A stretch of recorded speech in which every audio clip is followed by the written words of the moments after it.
Hi hello నమస్తే. Welcome to Telugu కథల ప్రపంచం. మహాభారతం చందమామ కథలు. ఉత్తర వివాహం. ఉత్తరుడు కౌరవ సేనలను జయించి గోవులను మళ్లించటానికి సహాయపడినవాడు ఎవరో దేవుడని విని విరాటరాజు, నాకు ఇంత మహోపకారం చేసిన ఆ దేవుడు ఎవరో కదా, ఆయనను చూసి పూజించాలని నాకు కోరికగా ఉన్నది అని అన్నాడు. దానికి ఉత్తరుడు, ఆ దేవకుమారుడు అక్కడే అంతర్ధానమయ్యాడు. రేపు గాని ఎల్లుండి గాని ఆయన మనకు దర్శనమిస్తాడు అన్నాడు. ఆ దేవకుమారుడు నపుంసకుడి ఆకారంలో తన ఎదుటనే ఉన్న సంగతి విరాటరాజు ఎరగడు. విరాటుడు అనుమతించిన మీదట అర్జునుడు కురువీరుల తలగుడ్డలను ఉత్తరకు ఇచ్చేశాడు. తర్వాత ఉత్తరుడు, ధర్మరాజు, అర్జునుడు జరగవలసిన దాని గురించి ఏకాంతంగా మాట్లాడుకున్నారు. అది జరిగిన మూడో నాడు పాండవులు 5 కాలకృత్యాలు తీర్చుకొని చక్కగా స్నానం చేసి తెల్లబట్టలు కట్టుకొని విరాటుడి కొలువు కూటానికి వచ్చారు. వాళ్ళు రాజులు కూర్చునే ఆసనాలలో కూర్చొనున్నారు. కొంతసేపటికి విరాటుడు రాజకార్యాలు చూడటానికి ఆ సభాస్థలానికి వచ్చి ఉన్న తన ఆసనాలలో కూర్చొని ఉన్న పాండవులను చూసి ఒక్క క్షణం నివ్వెరపోయి మరుక్షణం ఆగ్రహావేశుడై ధర్మరాజుతో, ఏమయ్యా, నిన్ను నాతో జూదమాడటానికి కదా పెట్టుకున్నాను, సింహాసనం మీద కూర్చున్నావెందుచేత అని అడిగాడు. విరాటుడు పరాచకాలాడుతున్నాడు అనుకున్న వాడిలాగా అర్జునుడు ఆశ్చర్యం ప్రకటిస్తూ, రాజా, ఈ మహాత్ముడు ఇంద్రుడి అర్ధాసనం మీద కూర్చోవటానికి కూడా అర్హుడే. ఈ చిన్న గద్దె మీద కూర్చోకూడదా? ఈయన ధర్మస్వరూపుడు, మహాబలశాలి, రాజర్షి, మనువులాగా లోకాన్ని రక్షించగలవాడు. ఈయన కురుదేశాన్ని పాలించేటప్పుడు ఈయన వెనక 10,000 గజబలము, 30,000 రథాలు ఉంటాయి. శకుని కర్ణులు అండగా గల దుర్యోధనుడే ఈయన బలాన్ని తలుచుకొని దిగులు పడతాడు. ఈయన ఈ సింహాసనం మీద కూర్చోవటానికి తగడా ఏమిటి అన్నాడు. విరాటుడు ఈ మాటలకు నివ్వెరపోతూ, ఈయన కుంతిదేవి పెద్ద కొడుకైన ధర్మరాజా, అయితే ఈయన తమ్ములైన భీమ, అర్జున, నకుల, సహదేవులు ఏరి? ద్రౌపదేది? వారి జాడ ఏమాత్రమూ తెలియరాలేదే అన్నాడు. దానికి అర్జునుడు, వల్లవుడనే పేరుతో నీ దగ్గర వంటవాడుగా ఉన్నవాడు భీముడు. గంధర్వులను జయించి ద్రౌపది కోసం సౌగంధిక పుష్పం తెచ్చినవాడు ఇతనే. కీచకుణ్ణి హతమార్చిన గంధర్వుడు. ఆ పని మరొకరి వల్ల అవుతుందా? నీ గుర్రాలను చూస్తూ వచ్చినవాడు నకులుడు. గోవులను పాలించినవాడు సహదేవుడు. ఈ ఇద్దరు మహారథులు. నీ సైరంధ్రి ద్రౌపది. నేను అర్జునుణ్ణి. రాజా, నీ చాటున మాకు అజ్ఞాతవాసం సుఖంగా గడిచింది అన్నాడు. పాండవులు ఈ విధంగా బయటపడిపోయిన మీదట ఉత్తరుడు అర్జునుడు యుద్ధంలో చూపిన పరాక్రమాన్ని వర్ణించి చెప్పాడు. అతను అర్జునుణ్ణి గురించి చెబుతూ, సింహం జింకలను తోలి చంపినట్టు ఆయన కౌరవ యోధులను వేటాడాడు. ఈ మహావీరుడు ఒక్క బాణంతో ఏనుగుని చంపటం నేను కళ్ళారా చూశాను. ఈయన శంఖం పూరించేసరికి శత్రువులతో పాటు నా చెవులు గింగిరాలు పడ్డాయి. అది విని విరాటుడు, నిజమే, ఇప్పుడు పాండవులను మనం మంచి చేసుకోవాలి. అందుకోసం మన ఉత్తరను అర్జునుడికి ఇచ్చి పెళ్లి చేస్తాను అన్నాడు. ముందు మనం పాండవులందరినీ గొప్పగా సన్మానించవలసి ఉంది అన్నాడు ఉత్తరుడు.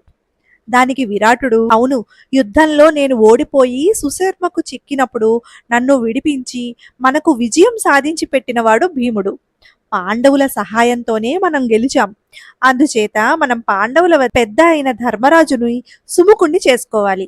మనం తెలియక ఏమేమి వాగి ఉంటాం, అదంతా ధర్మరాజు గారు క్షమించాలి అన్నారు. ఇలా విని విరాటుడు ధర్మరాజుకు తన రాజ్యం, ఖజానా, రాజధానిలతో సహా సమర్పించి పాండవులందరినీ మళ్ళీ మళ్ళీ కౌగిలించుకున్నాడు. తర్వాత ఆయన ధర్మరాజుతో, మీరు క్షేమంగా వనవాసం గడిపి అమిత కష్టమైన అజ్ఞాతవాసాన్ని కూడా గడిపారు. నా రాజ్యాన్ని అర్జునుడికి ఉండనివ్వండి. అతనికి నా కూతురైన ఉత్తరును ఇచ్చి పెళ్లి చేస్తాను అన్నాడు. ధర్మరాజు అర్జునుడి కేసి చూశాడు. అర్జునుడు విరాటుడితో, రాజా, నీ కుమార్తెను నేను కోడలుగా చేసుకుంటాను. మన వంశాల మధ్య ఇలా సంబంధం ఏర్పడడం ఎంతైనా మేలు జరుగుతుంది అన్నాడు. అది విని విరాటుడు ఎక్కడలేని ఆశ్చర్యం కనబరుస్తూ అర్జునుడితో, నా కుమార్తెను భార్యగా స్వీకరించటానికి అభ్యంతరం ఏమిటి అని అన్నాడు. రాజా, నేను నీ కుమార్తెను చాలా కాలంగా చూస్తున్నాను. ఆమె నన్ను తండ్రిలాగా చూసుకుంటుంది. అదీ కాక నేను ఆమెకు నాట్యాచార్యుణ్ణి. నా కొడుకు అభిమన్యుడు కృష్ణుడి మేనల్లుడు. చిన్నవాడే అయినా అస్త్రాలు తెలిసిన వీరుడు. నీ కుమార్తెకు తగిన వరుడు అన్నాడు అర్జునుడు. విరాటుడు తృప్తిపడి, సరే, నీ ఇష్ట ప్రకారమే చేస్తాను. నాతోటి సంబంధం నీకు మేలు కలుగుగాక అన్నాడు. పెళ్లి ఎప్పుడు జరగవలసినది ధర్మరాజు నిర్ణయించాడు. విరాటుడు, అర్జునుడు మొదలైన వారు కృష్ణుడికి కబురు చేశారు. అజ్ఞాతవాస సంవత్సరం పూర్తి కాగానే పాండవులు విరాట నగరం విడిచి మత్స్యదేశంలోనే ఉపప్లావం అనే చోటికి మారి అక్కడ బస చేశారు. అక్కడికి పాండవుల హితులు సైన్యాలతో సహా వచ్చి చేరారు. కాశీరాజు, సౌభ్యుడు చెరొక ఔక్షిణి సేనతో వచ్చారు.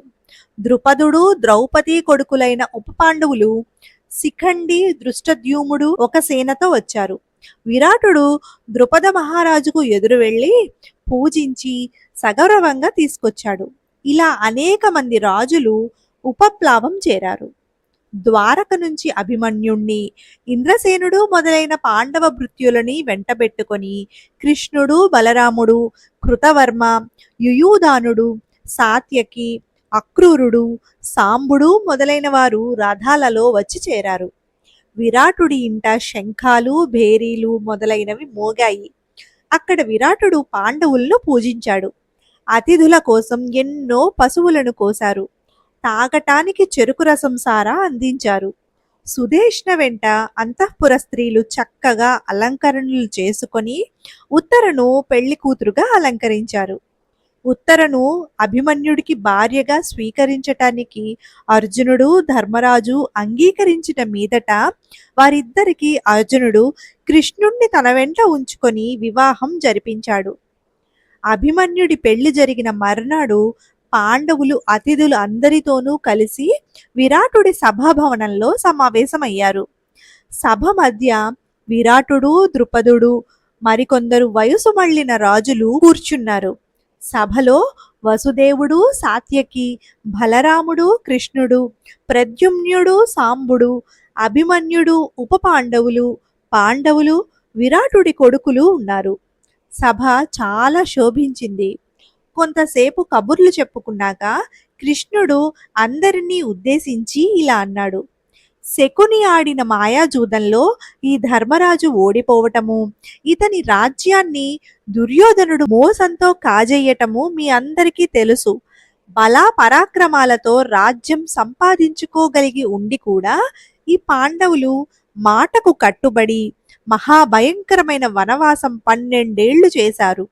అంతకన్నా కూడా కష్టమైనది అజ్ఞాతవాసం. ఇది కూడా వారు జయప్రదంగా ముగించారు. 1 ఏడాది పాటు వీరు దాస్యంలో గడిపారు. ఇక ముందు జరగవలసినదేమిటో మీరు నిర్ణయించండి. అది ధర్మరాజుకి, దుర్యోధనుడికి కూడా నచ్చేదిగాను, కీర్తికరంగానూ ఉండాలి.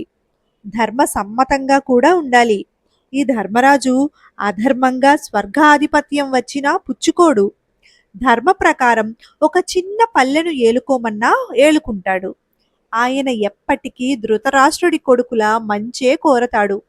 పాండవులు తమ స్వశక్తి చేత జయించుకున్న రాజ్యాన్నే ఇప్పుడు కోరుతున్నారు. ఉభయ పక్షాల వారు అన్నదమ్ముల బిడ్డలే కనుక ఉభయ పక్షాలకు మేలు జరిగే మార్గం ఆలోచించండి. దుర్యోధనుడు న్యాయంగా వీరి రాజ్యం వీరికి ఇస్తే సరి. అలా కాక మళ్ళీ మోసానికి దిగితే పాండవులు ధృతరాష్ట్రుడి కొడుకులను ఒక్కసారిగా చంపేస్తారు. దుర్యోధనుడే బలవంతుడని, పాండవులు బలహీనులని అనుకోవలసిన అవసరం లేదు. ఇంతకీ దుర్యోధనుడి అభిప్రాయం ఎలా ఉన్నదో తెలియలేదు. అది తెలియకుండా ఏ నిర్ణయం గాని చెయ్యటం సాధ్యం కాదు. కాబట్టి దుర్యోధనుడి ఉద్దేశం తెలుసుకోవటానికి ఇక్కడి నుంచి ఒక దూతను పంపితే బాగుంటుంది.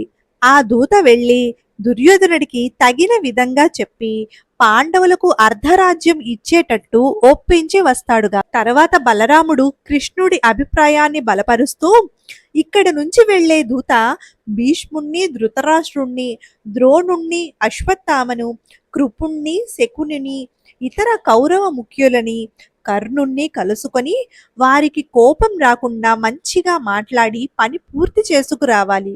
నిజానికి శకునితో జూదమాడడం ధర్మరాజుతే తప్పు. శకుని పాచికల ఆటలో సాటిలేనివాడు. ధర్మరాజు ఆ సభలో ఇంకెవరితో ఆడినా గెలిచి ఉండేవాడు. ఆడినవాడు ఆవేశం కొద్దీ తనకున్నదంతా పణంగా పెట్టాడు. ఇందులో శకుని చేసిన మోసమేమీ లేదు. అందుచేత ఇక్కడి నుంచి వెళ్లే దూత దుర్యోధనుడి అనుగ్రహం సంపాదించాలి అన్నాడు. బలరాముడు ఇలా అనేసరికి సాత్యకికి అమితమైన ఆగ్రహం కలిగింది. అతను చప్పున లేచి బలరాముణ్ణి నిందిస్తూ, నీ అంతరాత్మకు తగ్గినట్టే మాట్లాడావు. అందుచేత నీ మీద నాకు కోపం లేదు. కానీ నీ అర్థం లేని మాటలు వింటూ కూర్చున్న ఈ సభను చూస్తే నాకు మండిపోతుంది. జూదంలో ప్రావీణ్యం లేని ధర్మరాజు చేత వాళ్ళు బలవంతాన ఆట ఆడిస్తే అది వారికి న్యాయమైన గెలుపెలా అవుతుంది? ధర్మరాజు ఇంటికి వారు వచ్చి జూదమాడి గెలిస్తే అది న్యాయమైన విజయం అయ్యేది. ఏమైనా జూదంలో ఓడినందుకు పాండవులు ప్రతిజ్ఞ పాలించి వనవాసము అజ్ఞాతవాసము చేశారు కదా. ఇప్పుడు ధర్మరాజు తన రాజ్యం తాను కోరటానికి యాచించవలసిన పని ఏమిటి? ఏ విధంగానైనా వీళ్ల రాజ్యం కాజేయాలన్న దురుద్దేశం గల దుర్యోధనాదులు ధర్మ మార్గం అవలంబిస్తారనే మాట అబద్ధం. మేమంతా వాళ్ళని హతమార్చి ధర్మరాజుకు రాజ్యాభిషేకం చేస్తాం. ధృతరాష్ట్రుడు జాలి తలచి ఇచ్చే రాజ్యం ధర్మరాజుకి అవసరం లేదు. ధర్మరాజు అభిప్రాయం తెలుసుకోకుండా ఏమీ చేయలేము అన్నాడు. తర్వాత ద్రుపదుడు మాట్లాడుతూ సాత్యకి చక్కగా చెప్పాడు. మంచి మాటలకు కరిగి దుర్యోధనుడు రాజ్యం ఇవ్వడన్నది నిజం. ధృతరాష్ట్రుడికి తన కొడుకులను శాసించే శక్తి లేదు. భీష్మద్రోణులు దుర్యోధనుణ్ణి అనుసరించవలసిన దుస్థితిలో ఉన్నారు. కర్ణుడు శకుని మూర్ఖులై దుర్యోధనుణ్ణి సేవిస్తున్నారు. మనం పంపే దూత పని సాధించుకు రావాలంటే మంచిగా మాట్లాడి లాభం లేదని నా నమ్మకం. మంచిగా మాట్లాడడం దుర్యోధనుడి దృష్టిలో అసక్తత అవుతుంది. మనం చేసే ప్రయత్నం మనం చెయ్యాలి. శల్యుణ్ణి దృష్టకేతుణ్ణి జయత్సేనుణ్ణి కైకేయులను ఇతర రాజులను తమ తమ బలాలతో రమ్మని పిలవటానికి వేగంగా దూతలను పంపాలి. దుర్యోధనుడు కూడా ఆ పనే చేస్తాడు. ముందు అడిగిన వారికి సహాయం లభిస్తుంది కనుక త్వరగా సైన్యాల సమీకరణ చూడాలి. ఇది చాలా భారమైన పని. వార్తలు పంపవలసిన రాజులు చాలా మంది ఉన్నారు. ఇతను నా పురోహితుడు, వృద్ధుడు, ధర్మశీలుడు. ఇతనికి ఏం చెప్పాలో చెప్పి ధృతరాష్ట్రుడి కొలువుకు పంపుదామన్నాడు. కృష్ణుడు చివరకు మాట్లాడుతూ, ద్రుపదుడు చెప్పినట్టే చేస్తే పాండవులకు మేలు కలుగుతుంది. చేసే దానిలో రాజనీతి ఉపయోగించాలి. ఇరు పక్షాల వారు సుఖంగా ఉండగలిగితే మనకు అంతకన్నా కావాల్సింది లేదు. మనమంతా పెళ్లికి వచ్చిన వాళ్ళం. పెళ్లి సలక్షణంగా జరిగింది. మనమందరం ఇక తిరిగి మన చోట్లకు వెళ్ళిపోవచ్చు. ద్రుపదుడు వృద్ధుడు, మనకందరికీ గురువు లాంటివాడు. ధృతరాష్ట్రుడికి పంపదగిలిన సందేశం ఏదో ఆయన చెబితే అక్కడ భీష్మ ద్రోణులు మొదలైన వారు ఆదరిస్తారు. అది మాకందరికీ సమ్మతమే అవుతుంది. దుర్యోధనుడు ఒకవేళ ఆ సందేశాన్ని లక్ష్య పెట్టకపోతే మిగిలిన రాజులకు వార్త పంపినట్టే నాకు కూడా పంపండి అన్నాడు. అలా అని కృష్ణుడు తిరుగు ప్రయాణం అవుతున్నప్పుడు విరాటుడు కృష్ణునికి ధనకనక వస్తువాహనాలు కానుకగా ఇచ్చి సంతోషంగా సాగరంపాడు. ఇదేనండి ఇవాల్టి కథ. తిరిగి మహాభారతం చందమామ కథలు యుద్ధ ప్రయత్నాలు భాగంలో కలుసుకుందాం. మా ఛానల్ కనుక మీకు నచ్చినట్లయితే లైక్ చేయండి, మీ ఫ్రెండ్స్ అండ్ ఫ్యామిలీ మెంబర్స్తో షేర్ చేయండి. మా ఛానల్ని తప్పకుండా సబ్స్క్రైబ్ చేసుకోండి.